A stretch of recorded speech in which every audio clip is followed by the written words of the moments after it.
After 3 weeks of true crime, I need a palate cleanser and a nice wholesome story. Also, by this point in time, you may have already forgotten your New Year's resolutions. I know better than to bother with them anymore. So perhaps you need a bit of inspiration, a bit of go-get-em attitude and initiative. Or you can sit back and enjoy some snacks. Ain't no judgment here, kids. This week, I'm bringing you the story of DanO'Leary. Dan was a world-famous champion long-distance walker. The inspirational story I want to tell you today is of him in his later years. But before we start towards the end, we have to talk a bit about his beginning. How did he start? Like all of us start, he was born June 29th, 1841, in County Cork, Ireland. He arrived in the U.S. in 1864. By 1866, he lived in Mississippi and raised a crop. Then he caught malaria, which put him down, so he decided to head north. And he caught the mid to late 1800s pedestrian craze, called pedestrianism, that was cropping up, and with time, he became a professional long-distance walker. He won many international events, and he loved to challenge and loved to challenge. Just a handful of his many notable accomplishments. Indianapolis Journal, July 30th, 1886. Wabash Opera House Rink, which sounds really cool. Dan beat local roller skaters in a 10-mile race, coming out 3 laps ahead. Milwaukee Leader, November 19th, 1914. Dan, 71 at this time, won in Whiting, Illinois. He was walking a mile while a guy named Spisak tried to beat him going 2.5 miles on roller skates. Dan won by 4 feet, 2 of which were his. Washington Times, January 17, 1917. Johnny Deakins on roller skates for 2.5 miles in the Coliseum rink, while DanO'Leary walked a mile, and beat Deakins, scoring his second victory in 2 nights, beating Frank Rusak the night before. His time against Deakin was 7 minutes, 45 seconds. Alaska Daily Empire, April 6, 1923. Lincoln, Nebraska. Dan won a walking race against 3 roller skaters. He walked 1 mile while the 3 skaters skated 1 mile. He won by 3 yards and completed the mile in 9 minutes, 2 seconds, aged 82. I'm going to mention some of his great quotes and some of his bigger events, but please just note, in addition to these big events, the man was walking all over the country at other events, exhibitions. The man always seemed to be doing something. January 10th, 1907. He's in San Antonio on his way to Los Angeles, where he will walk 500 miles against 5 other experts in April. At this point, he's 63 years old. Quote, "To what do I attribute my vigor and youthfulness? Why, first, to coming from a sturdy, long-lived family, my temperate habits, good care of myself, and an abundance of vigorous outdoor exercise. I don't believe in training, as practiced by so many athletes, pugilists, and others. They lead lazy, luxurious lives, and then when they are called on to perform, they have to go through a strenuous course of treatment and exercise to get rid of surplus flesh. That breaks down a man's system, and he ages fast. He begins to go back before he has reached his prime. If a man takes proper care of himself, obeys nature's laws, he is always fit as a fiddle. Of course, if I were expecting a hard contest, I would take more exercise than I habitually do, and prepare myself to endure more work without fatigue. I don't believe there is 4 pounds difference in my weight today and when I landed in America 44 years ago. There has never been any noticeable variation in my weight. I always stop at places where I can get the best, but eat very plain food. That's one secret of my good health. I don't use tobacco, except for an occasional cigar, possibly a month apart. I never smoked a cigarette. The young men of this day are murdering themselves with cigarettes. I see little bits of fellows, hardly enough energy in them to keep from dragging their feet, go down the street sucking a cigarette and picking up cigar stumps to make more. The young men are thin, weakly, sallow-faced, almost bloodless individuals from the same cause. You can't make an athlete out of a cigarette smoker, and you waste time in trying. A brisk walk in the crisp, early morning sends the blood tingling through the body, makes you take the pure air in great gulps and feel every inch a man. A mile walk, if you know how to walk, will do you more good than half an hour's work in a gymnasium." End quote. He mentioned wanting to do a cross-country race from New York to Chicago for the next summer. Quote, "It will attract more attention than any race that has ever taken place. It will be of great scientific value, for it will show the endurance and willpower of the contestants. It will be a more practical race than any of the 6-day contests, for it will be under natural conditions. The men who can walk 50 miles a day and keep it up must have an abundance of willpower and a fine physical constitution. The race will prove the value of different kinds of food and various other questions that are of importance to the Army. The winner will be extensively advertised and will have a little gold mine afterwards if he only takes care of himself." End quote. While in San Antonio, Dan visited a roller skating rink where his competitor would skate 26 laps of the rink and Dan would walk 13 laps. The night of the race, his skater competitor and he would tie. So the next night, the intention was to break the tie, but the skater bowed out. Paraphrasing here, quote, "He was willing to let well enough alone, and he was glad to get a tie out of the sturdy veteran." End quote. Another roller skater of equal talent volunteered to take his place and seemed to possibly do the job. But no, Dan won by about half a stretch. From the San Antonio Daily Light, January 17, 1907. Quote, "The finish came all too quickly for the spectators. When the last lap approached, Schumacher was coming on at terrific speed, apparently unshaken by his fall. But Dan was stepping out like a hired man going to dinner, and when the pair finished in drive with the crowd on its feet and pulling for both racers, it was seen that the Shamrock had won the day, and that Dan's lead was about half the stretch. And instead of taking the cars to school this morning, a number of the youngsters were heard to say, 'We'll DanO'Leary it.'" End quote. One of the interesting facts about the race that night was the fact that there were more children in the audience than ever before in the history of the rink. Every parent who had seen Tuesday's event seemed to have brought the youngsters to get pointers in the art of walking from DanO'Leary, the past master of the trade. Past master? I beg your pardon? September 8, 1907, age 63. 1,000 miles in 1,000 hours. In this challenge held in Cincinnati, Dan must walk 1 mile every hour for 1,000 miles, which equates to 1,000 hours of time. If, for example, he walks a mile in 10 minutes, he has 50 minutes to relax, sleep, eat, bathe, before he has to walk the next mile, and so on and so on. A group of medical guys are keeping their eyes on him, both to make sure he's doing okay, and also to see the effects of this kind of potential fatigue on the body. If he's able to accomplish this feat, he will get $5,000. Nothing to sneeze at now, but especially not in 1907. In the first half of the race, he was averaging 11 minutes per mile, and thus far was not showing signs of wearing out.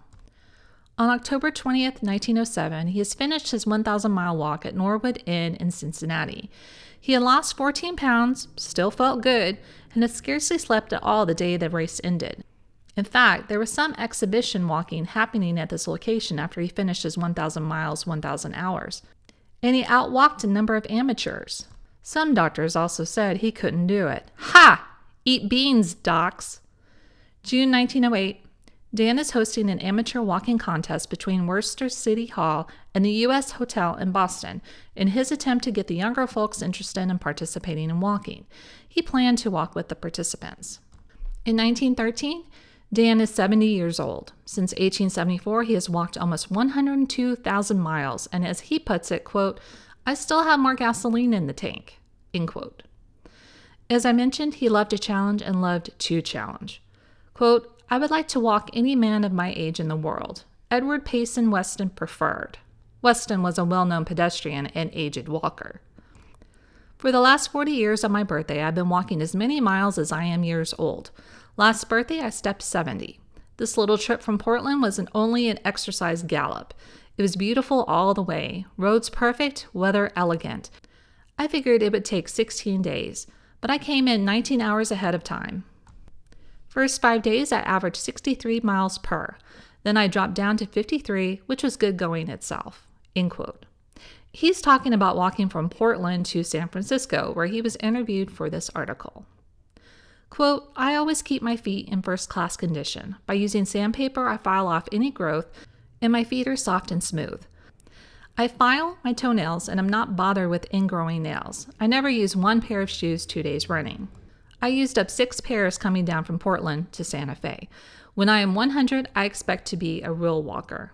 End quote. In 1914, at the age of 71, Dan had every intention of doing the 1,000 miles in 1,000 hours again, as he had done in 1907. He started it and got through 267 miles in Chicago, but had to abandon it on the advice of his doctor, who had been watching him since the start of the race. It was not said specifically why he needed to stop. 1917, he wants to organize walking clubs so that young and old can be physically well. Also in Chicago, between June 30th and July 1st, he has proposed a 100-mile walk. Police officers, firefighters, and letter carriers wanted their own race as a kind of side event to Dan's. Dan was all for it, and not only that, provided medals for the top 3 winners of the event. He did have a stipulation, though. The walkers would have to use the heel and toe method for the 3-mile event. Dan has walked the bases at ballparks, for example in 1925, attempting 12 rounds round the bases in 9.5 minutes. He has challenged roller skaters. He walks 1 mile to their skating 2.5 miles sometimes. He holds his own walking challenges and will walk with other participants. 1920, a Birmingham newspaper reports on Dan's visit to their city. Dan has a contract with Goodyear Rubber Company to visit all of the capitals of the 48 states, at this time, in the Union, and besides, he plans to stop in over 600 of the most important cities. He also visits the mayor or leaders of each city, in which he stops and gets their signatures and a seal of the city or the state to show that he has been in that city. 1920, Camden Chronicle, February 13, 1920. Quote, "The health of the race depends on outdoor exercise, and walking is the most enjoyable and beneficial. If people walked more instead of riding in trolleys or automobiles, they would feel better for work or play, keep healthy, and retain vigor in old age. Look at me. I'm 80 years old, yet I'm on a walking trip of about 4,000 miles through 600 cities on a wager. I'll reach Panama in February, and on my next birthday in June, I'll walk 100 miles in 24 hours, just as I did in 1874 on my natal day, the first hike I ever took." End quote. Newspaper said, quote, "One can excuse the hardy pedestrian for his impatience at the soft life of the average man, with his lack of exercise and neglect of health, for the snowy-haired Irishman bears his 80 years lightly, hikes along at a dizzy pace, and has plenty of fun doing it." End quote. Bismarck Tribune, November 1st, 1923. Quote, "DanO'Leary, the famous long-distance walker, is 82 years old, but he challenges all comers, regardless of age, to walk 500 miles for a side bet of $1,000 to $5,000. Dan's certainly ambitious for his years. He has, of course, lived the life of a professional athlete. Nevertheless, his excellent condition in old age proves that most of us allow ourselves to become prematurely old by not keeping our bodies in proper physical training. At 82, the average man dreads walking farther than the corner. O'Leary's greatest stunt years ago was walking 1,000 miles in 1,000 hours. Doctors had claimed that such a feat was impossible, that no human body could stand the strain. Dan did it because he had the nothing is impossible attitude. So of all people who could accomplish great things, our mental attitude towards an obstacle, when we fear it, is apt to hold us back more than the obstacle itself. All told, DanO'Leary has walked more than 125,000 miles in contests, and 26,000 of these miles have been covered since 1908, when he passed his 67th birthday. You will travel a long way to find a more interesting character or one furnishing more food for thought. Old age comes to all of us, nearly always sooner than it should. We cannot all be DanO'Learys, but we can keep our bodies in good physical trim by getting plenty of outdoor exercise and fresh air and living sanely. That is the only fountain of youth, sensible living." End quote. 1924. Dan expects to live to be 110.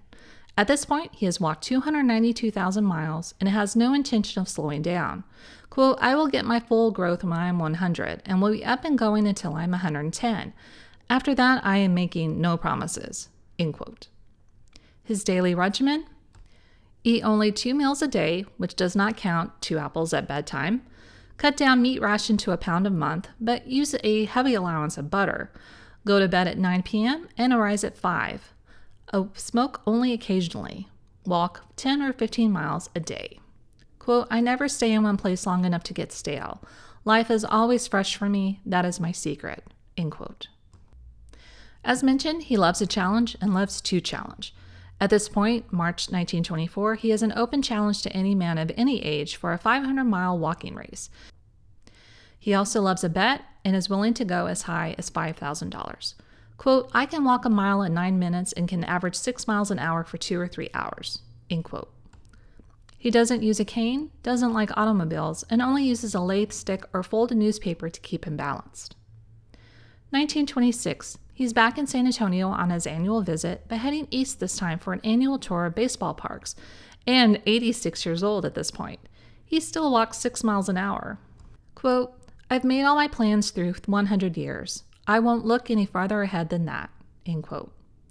At this point, he has walked almost 500,000 miles and has earned more than $1 million giving exhibitions and through his challenges.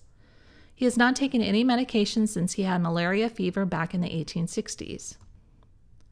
Health was attainable through healthy eating. He's said to eat plenty of tomatoes. But Dan, I hate tomatoes. His breakfast? A can of coffee in which he drops 1/4 pound of butter and a slice of whole wheat bread. It costs him 50 cents a day. Cheap is great, but the coffee and butter confuse me. 1930, Dan is 91 years old and walked 102 miles to celebrate. I usually just get some cookies. But no one lives forever, not even a man like Dan, who seems like he could push the envelope a bit. May 1933. Dan passed away at the age of 92, so very close to 93. He had been in Los Angeles, where he spent the winter. He died from hardening of the arteries. He had been brushing off doctor's visits despite the development of a tumor on his hip. 10 days prior to his departure from this world, he admitted that he may need some doctoring. Unfortunately, his body wasn't going to wait for that. But can you imagine all of the things he had seen, walking through the United States, all of the people he met, the sights and sounds that would have been witnessed unimpeded without the sound of a car motor or dirty automobile windows? He probably knew the country, at the surface, better than most, if not all. That is but a short synopsis of a very long and interesting life. I wish to heck he would have written a book about his adventures, his walking, motivational quips, and all of the many things he must have seen and experienced while on his walks. But when would he have time to write? He was too busy walking. If you enjoyed this story, please like and subscribe. Thank you.